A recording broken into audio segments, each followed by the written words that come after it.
ప్రేమించి పెళ్లి చేసుకున్నారు. కానీ అంతలోనే విడాకులు తీసుకున్నారు. కట్ చేస్తే 3 ఏళ్ల తర్వాత తన మాజీ భర్త తనమ్ముకునే టీ షాప్ దగ్గరికి రావడంతో సీన్ మొత్తం రివర్స్ అయింది. మరి వాళ్ళెందుకు విడాకులు తీసుకున్నారు? అంతలా వాళ్ళ మధ్య ఏం జరిగింది? నిజంగా భార్య చేసిన తప్పు వల్లే భర్త వదులుకున్నాడా?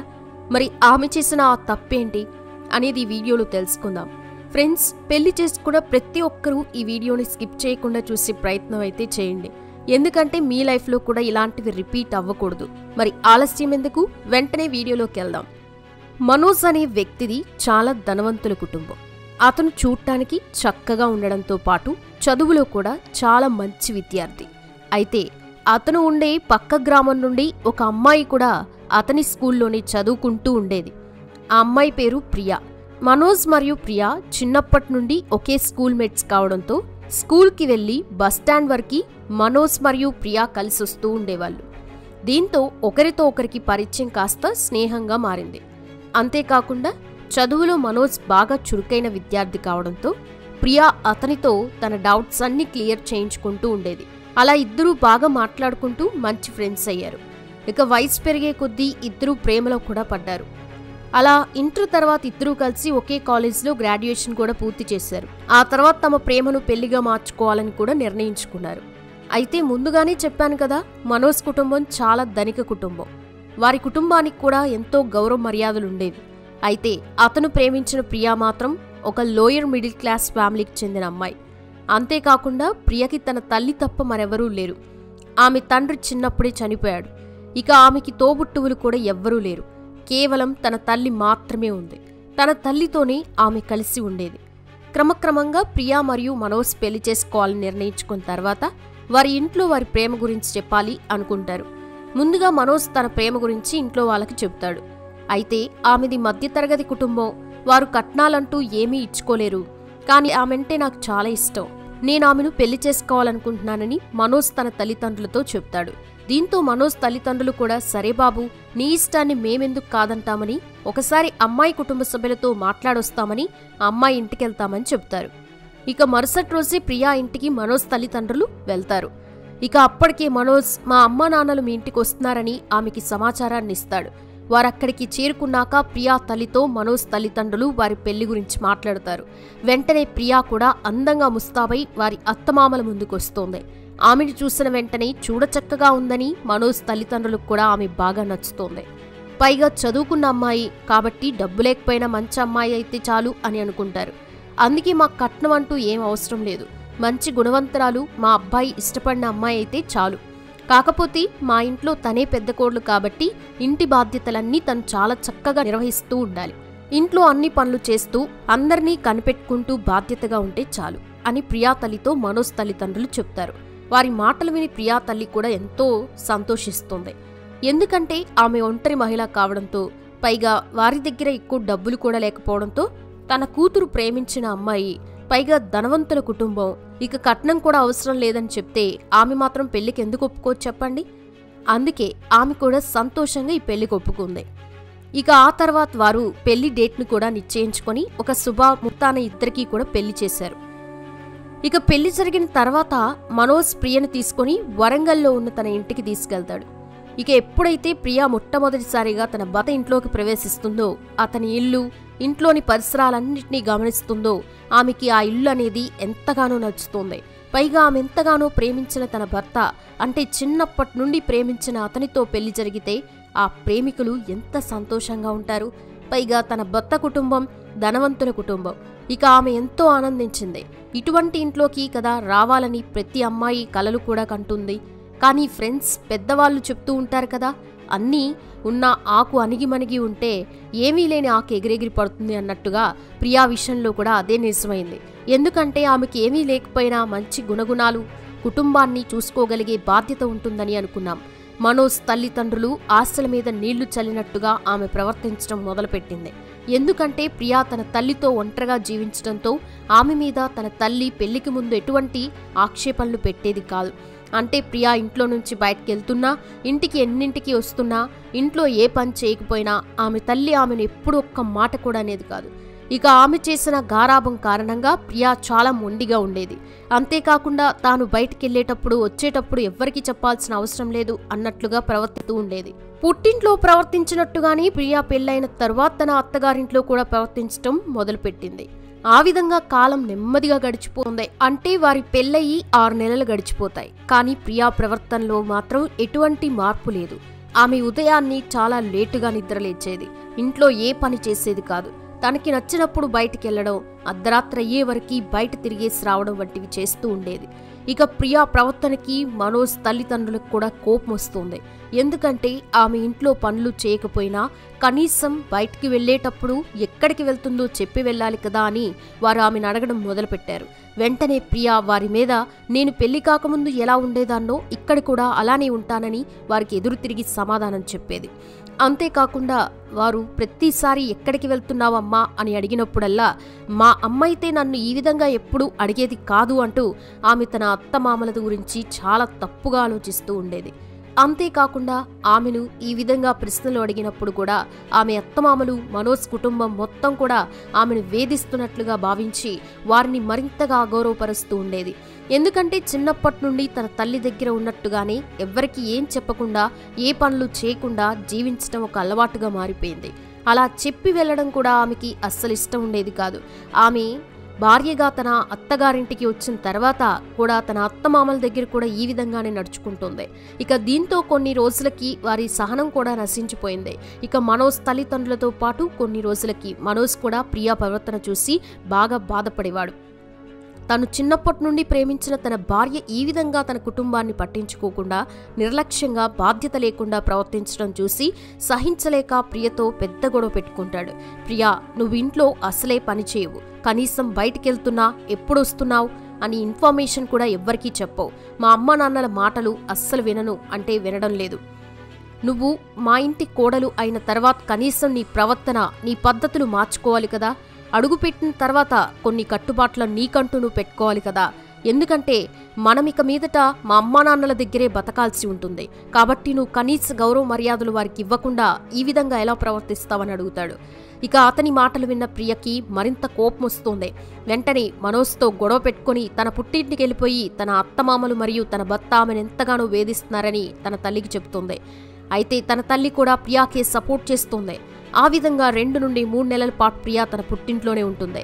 ఇక ప్రియా తల్లి కూడా మనోజ్ కుటుంబ సభ్యులతో మీరు నా కూతురుని ఎందుకు ఇలా వేధిస్తున్నారు, నా కూతురు మీ ఇంట్లో ఎటువంటి పని చేయదు, తనకి నచ్చినట్లుగానే జీవిస్తుందని వారికి చెబుతోంది. ఇక వెంటనే మనోజ్ తల్లిదండ్రులు కూడా మేం పేదింటి అమ్మాయి అయినా సరే మా కుటుంబాన్ని బాధ్యతగా చూసుకునే మంచి కోడలు రావాలని కోరుకున్నాం. కానీ ప్రియా ఈ విధంగానే ఉంటాను అంటే మా కుటుంబంలో ఉండడానికి మేము ఒప్పుకోలేమని చెప్పేస్తారు. మాకు డబ్బు లేకపోయినా పర్వాలేదు, కానీ మా గౌరవానికి భంగం కలిగించే విధంగా ప్రవర్తిస్తే మాత్రం తట్టుకోలేమని మనోజ్కి కూడా చెప్పేస్తారు. దీంతో వీరిద్దరి మధ్య గొడవ అనేది సద్దుమనకుండా కోర్టు వరకు వెళ్తుంది. అలా వారి కేసు అనేది 3 ఏళ్ల పాటు సాగుతుంది. ఎందుకంటే ప్రియా తల్లి అప్పటికీ మనోజ్ కుటుంబం మీద వరకట్నం కేసు కూడా పెడుతుంది. కట్నం కోసం వారు తమ కూతురుని వేధిస్తున్నారని చెప్తుంది. ఇక మనోజ్ కూడా ప్రియా తలపెట్టిన ఫ్రాడ్ కేసు కారణంగా ఆమెను మరింతగా ద్వేషించడం మొదలు పెడతాడు. అందుకే 3 సంవత్సరాల వరకు కోర్టులో ఈ కేసు నడిచిన తర్వాత కోర్టు కూడా చివరికి వారిద్దరికి విడాకులు మంజూరు చేస్తుంది. ఎందుకంటే వీరికి అప్పటికే పెళ్ళై 6 నెలలు అవుతుంది. పైగా వీరికి ఇంకా పిల్లలు కూడా లేరు కాబట్టి కోర్టు కూడా వారికి విడాకులు ఇచ్చేస్తుంది. ఇక ఆ తర్వాత నుండి ప్రియా తన పుట్టింట్లో ఉంటే మనోజ్ తన అమ్మ నాన్నల దగ్గరే ఉండేవాడు. ఈ విధంగా కొంత సమయం గడిచిపోయింది. కొన్నాళ్ళకి ప్రియా తల్లి కూడా అనారోగ్యం కారణంతో ఈ లోకాన్ని విడిచి వెళ్ళిపోయింది. దీంతో ప్రియకి ఉన్న ఒక్క ఆసరా తన తల్లి కూడా లేకుండా పోయింది. తను ఒంటరిగా మిగిలిపోయింది. పైగా ఆమె దగ్గర డబ్బు కూడా లేకపోవడంతో ఆమెకంటూ ఎటువంటి సపోర్ట్ కూడా లేదు. దాంతో కొన్ని రోజుల పాటు ప్రియా డిప్రెషన్లోకి వెళ్ళిపోయింది. ఇక మీదట ఆమె తన జీవితాన్ని ఎలా జీవించాలి, అందుకే ఆమె కొన్ని రోజులకి వారి దూరపు బంధువులు హరిద్వార్లో ఉంటున్నారని అక్కడికి వెళ్ళి అక్కడ వారి దగ్గరే ఉంటూ ఒక టీ దుకాణాన్ని తెరుస్తుంది. ఆ దుకాణంలో పనిచేస్తూ తన జీవితాన్ని జీవిస్తూ ఉండేది.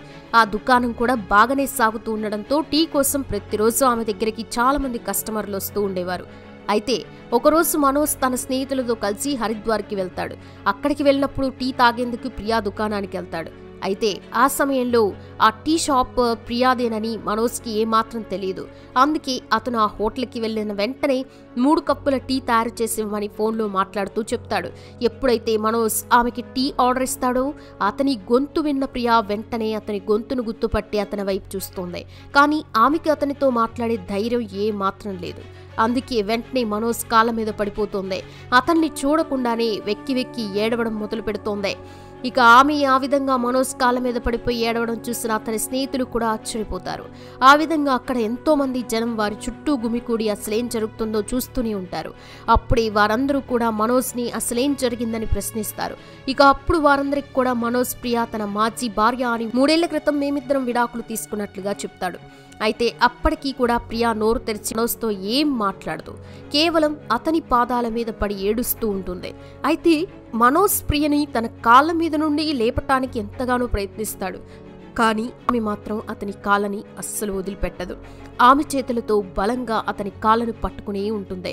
అంతేకాకుండా ఆ తర్వాత ప్రియా ఏమని చెప్తుందంటే, ఏమండి, నేను తప్పు చేశాను, దయచేసి నన్ను క్షమించండి, నేను మళ్ళీ అటువంటి తప్పులని నా జీవితంలో చేయనని చెప్తోంది.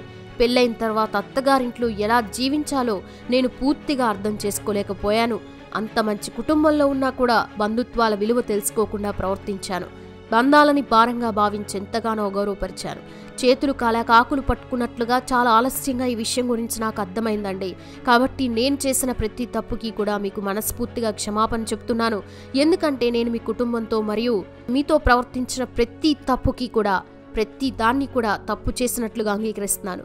నేను మీకు క్షమాపణలు చెప్తున్నానని ఏడుస్తూ చెప్తూనే ఉంటుంది.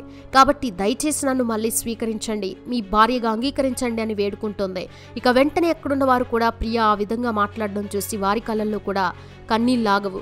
అంతేకాకుండా 2 ఏళ్లుగా ప్రియను అక్కడే చూస్తున్న ఆమె దూర బంధువులు కూడా మనోజ్ దగ్గరికి వచ్చి ప్రియా 2 ఏళ్లుగా హరిద్వార్లోని జీవిస్తుందని, ఆమె తల్లి ఈ లోకాన్ని విడిచి వెళ్లిపోయిందని, ఆమె ఆ తర్వాత డిప్రెషన్లోకి వెళ్ళి తమ జీవనం కోసం ఇక్కడే టీ దుకాణాన్ని మొదలుపెట్టి ఇక్కడే జీవిస్తుందని, ఆమె జీవితంలో జరిగిన ప్రతి సంఘటనని కూడా అతనికి వివరిస్తారు.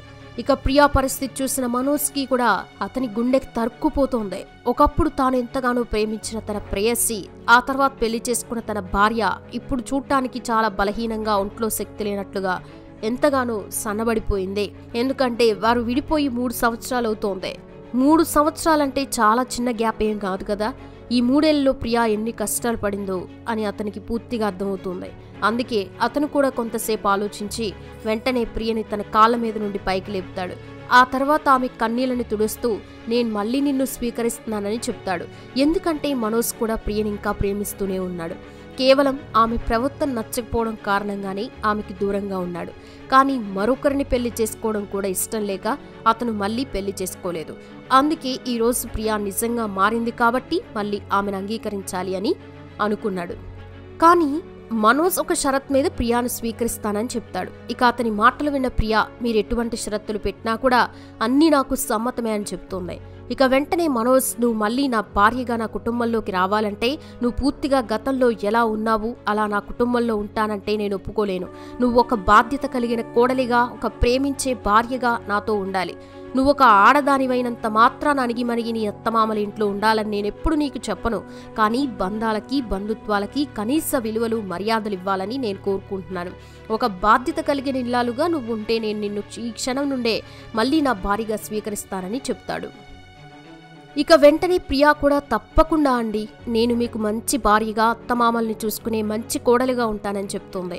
అంతేకాకుండా ఇంకెప్పుడు కూడా మళ్ళీ మీతో ఈ విధంగా ప్రవర్తించను, అత్తమామలు చెప్పినట్టుగానే వింటాను, బాధ్యతగా ఒక మంచి భార్యగా, ఒక మంచి కోడలిలాగా ప్రవర్తిస్తానని చెప్తోంది. ఇక వెంటనే మనోజ్ కూడా ప్రియని కౌగలించుకొని ఆమె టీ షాప్ని ఆమె బంధువులకి అప్పగించి ఆమెను తన కారులో ఎక్కించుకొని అక్కడి నుంచి తన ఊరికి బయలుదేరతాడు. ఆ తర్వాత మధ్యలో ఆమెను మంచి షాపింగ్ సెంటర్కి తీసుకెళ్లి ఆమెకి మంచి బట్టలు కొనిపిస్తాడు. ఆ తర్వాత ఆమెను మళ్ళీ తన ఇంటికి తీసుకుని వెళ్తాడు. ఇక ఆమెను చూసిన వెంటనే మనోజ్ కుటుంబ సభ్యులు కూడా మళ్ళీ నువ్వెందుకు ప్రియాని ఇంటికి తీసుకొచ్చావని అడుగుతారు. అయితే ఒకప్పుడు ప్రియా, ఇప్పుడు ప్రియా పరిస్థితి చూసి మనోజ్ కుటుంబ సభ్యులకు కూడా ఆమె పరిస్థితి బాలేదని అర్థమవుతోంది. అంతేకాకుండా ప్రియా వారి అత్తమామల్ని చూసిన వెంటనే వారి కాళ్ళను కూడా పట్టుకొని క్షమాపణలు అడుగుతోంది. ఇక మనోజ్ కుటుంబ సభ్యులు కూడా చాలా మంచివారు. వారు కూడా బంధాలు బంధాలకి బంధుత్వాలకి ఎంతగానో విలువిచ్చేవారు. అందుకే మనోజ్ కూడా వెంటనే తన కుటుంబ సభ్యులకి తన తల్లిదండ్రులకి జరిగింది మొత్తం వివరిస్తాడు. తన తల్లి మరణించిందని, ఇప్పుడు ప్రియా ఒంటరిగా టీ దుకాణం నడుపుతూ జీవిస్తుందని చెప్తాడు. అందుకే ఇటువంటి పరిస్థితిలో ఆమెను ఒంటరిగా వదిలిపెట్టలేక మళ్ళీ తన భార్యగా స్వీకరించాలని చెప్తాడు. ఇక అతని మాటలు విన్న మనోజ్ కుటుంబ సభ్యులు కూడా ఆమెను మళ్ళీ వారి కోడలిగా అంగీకరిస్తారు. ఇక ఆ రోజు నుండి ప్రియా మరియు మనోజ్ వారి అత్తమామలతో వారి కుటుంబ సభ్యులతో కలిసి సంతోషంగా జీవిస్తారు. ప్రియాకి కూడా ఆ రోజుల నుండి బంధాలు బంధుత్వాల విలువేంటో పూర్తిగా అర్థమవుతుంది. చూశారు కదా ఫ్రెండ్స్, పుట్టింట్లో ఎంత గారాబంగా పెరిగినా కూడా మెట్టినింట్లో మాత్రం అణిగి ఉండాలి. అంతేకాదు వారి గౌరవంని కూడా కాపాడాలి. అదే మెట్టినింట్లో కోడళ్ళ లక్షణం. ఈ వీడియో చూస్తే మీకేమనిపించింది కామెంట్లో తప్పకుండా చెప్పండి. వీడియో నచ్చితే లైక్ చేయండి, షేర్ చేయండి, ఛానల్ని సబ్స్క్రైబ్ చేసుకోండి. Thanks for watching.